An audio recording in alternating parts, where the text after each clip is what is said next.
Le Louvre. C'est un musée mais aussi un palais et un grand jardin qui s'étale sur 1300 mètres de long en bordure de Seine. Son histoire commence au Moyen-Âge avec le roi Philippe Auguste qui souhaite fortifier sa capitale avant de partir en croisade. Pour cela, il dote sa ville d'une grande muraille. Cependant, il reste une faiblesse au niveau de la jonction avec la Seine. Il entreprend donc de construire une forteresse militaire à cet endroit. C'est ainsi qu'est né le Louvre. À partir du XIIIe siècle, Paris s'étend et le Louvre perd son intérêt militaire et se transforme en grande résidence. Il connaît par la suite de nombreux travaux pour le rendre plus confortable. Sous Charles V, avec la guerre de Cent Ans et l'invasion des Anglais, le Louvre est abandonné. Ensuite, François Ier décide de le raser entièrement et de le reconstruire pour créer de grands espaces de réception propres au pouvoir avec l'aide de l'architecte Pierre Lescot. Puis, Catherine de Médicis entreprend un nouveau projet, la création du palais des Tuileries ainsi que son jardin. Henri IV construit une grande galerie pour rejoindre ses appartements des Tuileries et ceux du Louvre. Louis XIV aménage et agrandit le Louvre, il modifie également les Tuileries ainsi que son jardin. Il mène de grands aménagements intérieurs avec de nouveaux décors intérieurs ainsi que la galerie d'Apollon. Avec la Révolution, il y a un retour du pouvoir aux Tuileries. Au Louvre, il existe désormais une collection de 600 tableaux ouvertes au public en 1793. Suite à cela, les collections s'enrichissent grâce notamment aux prises de guerre napoléoniennes. De nouvelles salles sont aménagées grâce aux architectes Percier et Fontaine. Napoléon Ier crée également une porte d'entrée pour ses armées, le petit arc du Carrousel. Avec la création du Second Empire et l'arrivée de Napoléon III, ce dernier souhaite terminer ce palais perpétuellement inachevé et il y construit deux grands corps de bâtiments qui entourent la cour Napoléon, l'entrée actuelle du musée. Il y a désormais de nouvelles fonctions, telles que de nouvelles salles de musée, une grande salle ministérielle et des écuries. En 1871, avec l'incendie du palais des Tuileries lors des troubles de la Commune, le palais s'ouvre sur la ville.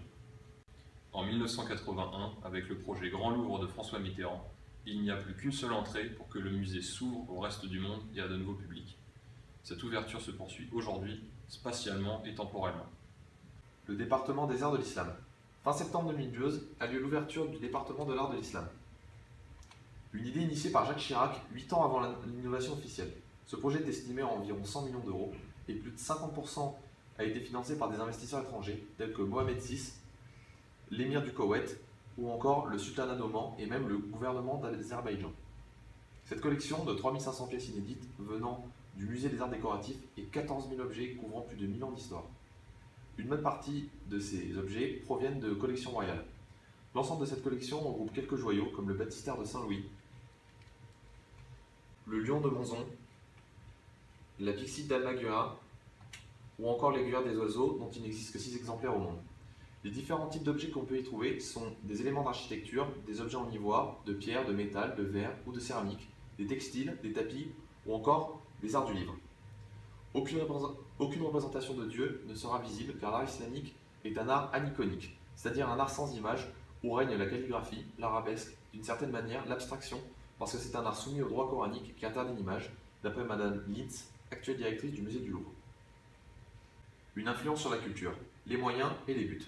Les moyens employés sont les investissements financiers extérieurs, avec exclusivement des gouvernements religieux, comme énoncé précédemment, le Maroc, le Koweït, l'Azerbaïdjan, Oman ou encore l'Arabie Saoudite, qui visent à redorer leur image à l'étranger, ainsi que le financement des fouilles qui ont servi à enrichir la collection qui tourne déjà entre différents pays d'Europe. On comprend donc que deux visées distinctes se dégagent. Il y a ce que recherchent les investisseurs principalement étrangers, puis celle de la direction du Louvre qui est surtout éducatif. Les investisseurs comme le haut patronage de l'émir ou le premier ministre Mohamed Ben Rachid Al Maktoum ou encore le roi du Maroc cherchent à sauvegarder leur patrimoine par la restauration. Ils cherchent aussi à réadapter l'art islamique et à l'éloigner des limites traditionnelles. Les fouilles organisées qui alimentent ces collections au Moyen-Orient sont aussi soutenues par ces investisseurs étrangers. On constate donc que du début de la chaîne, c'est-à-dire de la recherche des vestiges jusqu'au passage dans les musées, les collections des arts de l'islam sont suivies de très près par des personnes avec un important capital et un intérêt très impliqué dans la sauvegarde de leur patrimoine. La deuxième visée est donc celle promue par Jacques Chirac lorsqu'il décide de créer ce département, mais aussi celle de la direction du département du Louvre depuis sa création jusqu'à maintenant. On parle de la rééducation des foules, des touristes, vis-à-vis de ce qu'est vraiment l'islam et surtout de ce qu'elle fut. On parle donc bien de la plus grande collection d'œuvres d'art islamique de toute l'Europe. Sophie Macariou, la directrice du département, parle d'une volonté publique pour le lancement de cette collection. La volonté de redonner sa grandeur à l'islam à l'heure où les fondamentalistes, par exemple les djihadistes, ternissent l'image de la religion et de la culture islamique. L'objectif est donc de montrer la complexité de cette religion, voire de cette civilisation. Le mot investissement était entendu selon plusieurs sens, l'investissement financier que l'on peut faire sur le marché de l'art islamique pour susciter des vocations d'éventuels collectionneurs dans le monde financier, mais aussi l'investissement que l'on peut consacrer à des programmes éducatifs, notamment qui permettent de mieux connaître l'art et la culture islamique.